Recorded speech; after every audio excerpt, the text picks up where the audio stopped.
Hi everyone, welcome. To those who are new to my channel, I'm Antoinette and I'm so happy to have you. To everyone else who's a returning viewer, welcome back. So today's video should be a fairly quick one. I'm going to share with you a tiny little recent shopping haul that I did, and I'm also going to share with you how I transform or DIY a couple of Christmas ornaments so that they fit perfectly with my main Christmas tree this year. So I hope you'll stay tuned. This video is part of an open collaboration that's hosted the last Sunday of every month by my friends Yanni and Diane of Deco Easy and Trish and Kay, the Crafting Cousins. Ladies, thank you so much for the opportunity to do this every month. It's always so much fun. I'm going to be linking both Deco Easy and Crafting Cousins channels in my description box. I hope you'll check them out.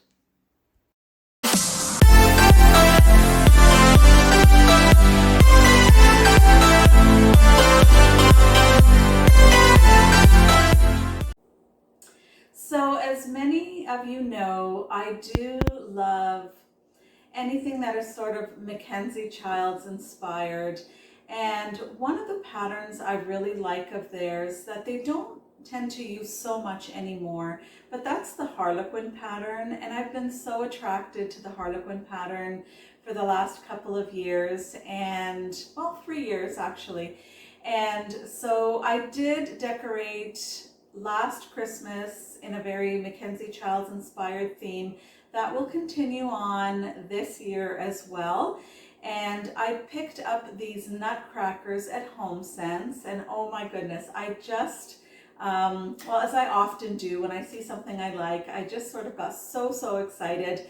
And so I have a small collection of nutcrackers that do have that Harlequin diamond pattern on them, and so I'm adding to that this year.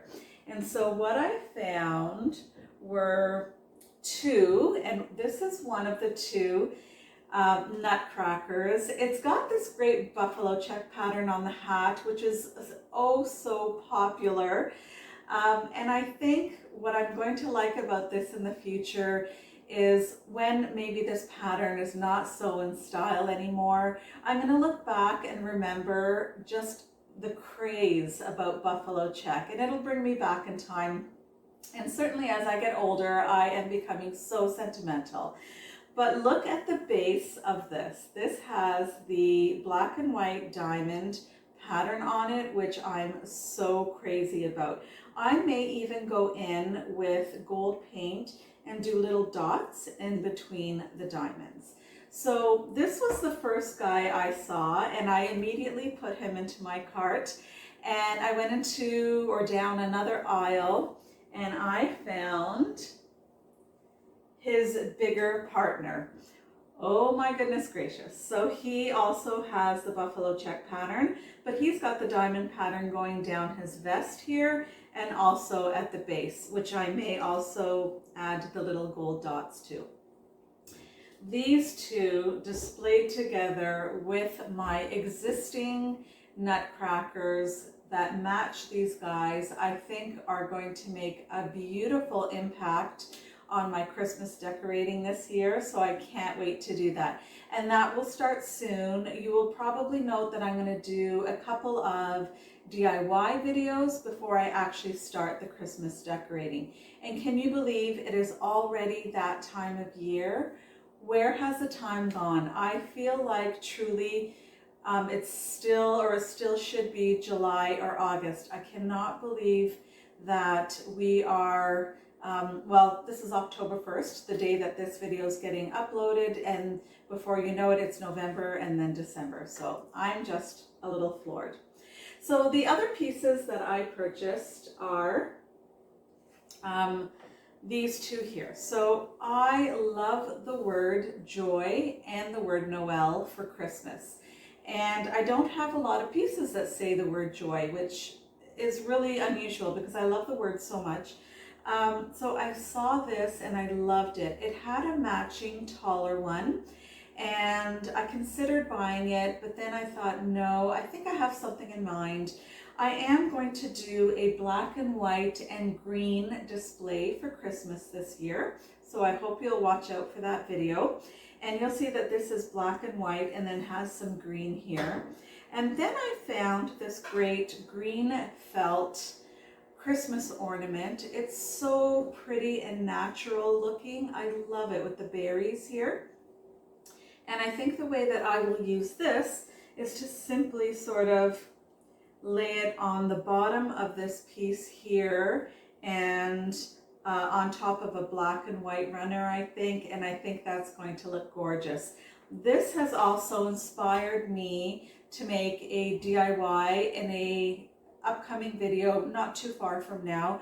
I hope it works out because I think it will be very pretty if I can get it to look like what I'm envisioning in my head. So this is the small haul. Now I have those ornaments for you that I am going to show you and show you how I sort of transform them and beef them up a little bit to go with my look. And hint, they will have black diamonds on them. So stay tuned. So here we are. I purchased these two great white ornaments at Lowe's, and you can see here all these details I'm pointing out, and I'm going to color in the diamond shape with some black marker. That first marker didn't work, so I'm trying out this second one, and guess what? This just isn't working well for me, so I decided that I was going to go ahead and take out some black paint because this just wasn't working properly.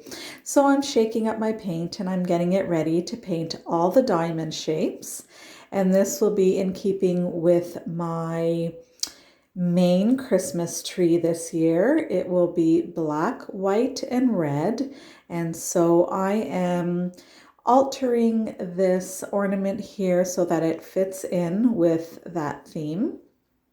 And you can see I just go through each diamond shape and paint it in, and it's going quite quickly. I do give it all a really good coat, and in fact I give it all a second coat before I start jazzing it up with all my gems. So here's all the pieces or little sort of trims that I'm thinking may work. And definitely I'm going to be using the black and clear little gems that I have right there. And I place each one alternating black and clear into these sort of grooves that are in the ornament. And I thought they would stick just well. They did at first. But as I continued to put them on, I did struggle a little bit. They started to fall off and they started sticking to my hands and whatnot. So I'll show you a little later what I do to ensure that these little gems do stick. I did not want to pull out the hot glue gun for this because I would only need a dab for each little spot there, and I think that would have caused too much of a mess. So I just continue on with all the black gems, and now I believe I am putting on the clear ones, and they are just being alternated in between the black ones. So this part took so much longer than I anticipated it would. I thought this would go by so quickly, but these little guys were giving me quite a hard time. So again, I'll show you what I do at the end or near the end to ensure that these stick on nicely. You can see the struggle. The struggle is real. Finally, I get those on. And now I'm taking this strip of jewels and I'm going to place it on there's sort of a rim or a line that goes around the ornament at the top and also at the bottom. And I'm ensuring that it starts off perfectly so that the entire piece or strip sort of goes on perfectly. If you start off perfect or near perfect, then the rest should continue on nicely. And that does happen there. And so finally, I get the top and the bottom done.